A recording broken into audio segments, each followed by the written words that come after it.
Guys আমরা এখন আছি বরগুনা সুরঞ্জনা পার্কে। কে কে সুরঞ্জনা পার্কে আসছেন আপনাদের পুরো পার্কটা ঘুরে দেখাইতেছি, আসেন। এর আগে আমরা অনেকবার আরও একবার আইছি সুরঞ্জনা পার্কে, বরগুনার আলোচিত খুবই আলোচিত একটা পর্যটক জায়গা। এর আগে আরও একবার আমরা আইছি সুরঞ্জনা। এটা হলো যে বরগুনা থেকে ফেরিঘাটের দিক, বড়ইতলা যে ফেরিঘাট বলে, বড়ইতলা ফেরিঘাট নামক এক স্থান, ওই স্থানের আগে এই সুরঞ্জনা পার্কটা তৈরি হয়েছে। আর এ জায়গায় প্রকৃতির অনেক সৌন্দর্য জিনিস আছে যা দেখার মতো, মানুষের মন কারার মতো অনেক কিছু সৌন্দর্য জিনিস আছে যা দেখে মানুষ প্রকৃতির যে অপরূপ সৌন্দর্য সেটা আসলে এই জায়গায় আসলেই বুঝতে পারবে মানুষ। আমরা এর আগে দ্বিতীয়বার যখন এসেছি তখন কিন্তু এই জায়গায় প্রথমবার তখন এই নৌকায় এই জায়গায় কিন্তু করছি।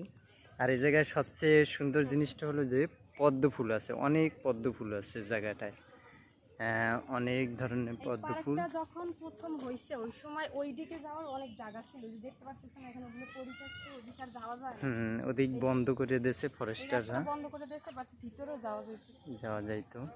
তো অনেক সুন্দর সুন্দর স্পট আছে এখনো ঘোরার মতো। যাবো আর একটা স্বর্গরাজ্য সুরঞ্জনার ভিতরেই দেখাই, চলেন।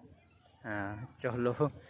আসলে এই জায়গায় ঘোরার মতো অনেক জায়গা আছে, সুন্দর আছে, কিন্তু জায়গাটা এখন তো আমার শৃঙ্খলা আছে, যদি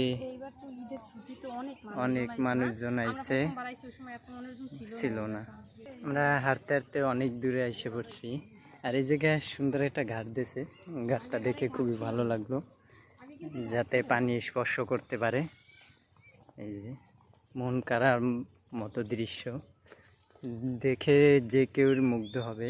যারা শহর অঞ্চলে থাকেন সারাক্ষণ বিল্ডিং ঘরে থাকিয়া মন একদম হয়ে যায়, তারা এরকমের সুন্দর প্রকৃতিতে এসে একবার ঘুরে যাবেন, মনটা ভালো হবে।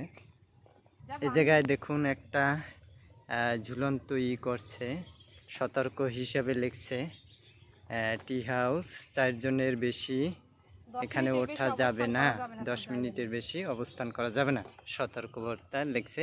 এটা ভালো হয়েছে, যে কোনো জিনিসে যে কোনো জায়গায় যদি কোনো সমস্যা থাকে তো সেটা পর্যটকদের জানিয়ে দিলে খুব ভালো হয়।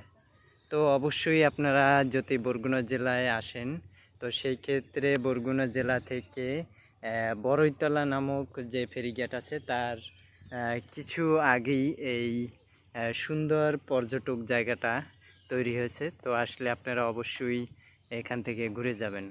তো সবাই ভালো থাকবেন, সুস্থ থাকবেন। আর ভিডিওটা যদি ভালো লাগে অবশ্যই একটু শেয়ার করে দেবেন এবং সাবস্ক্রাইব করে দেবেন।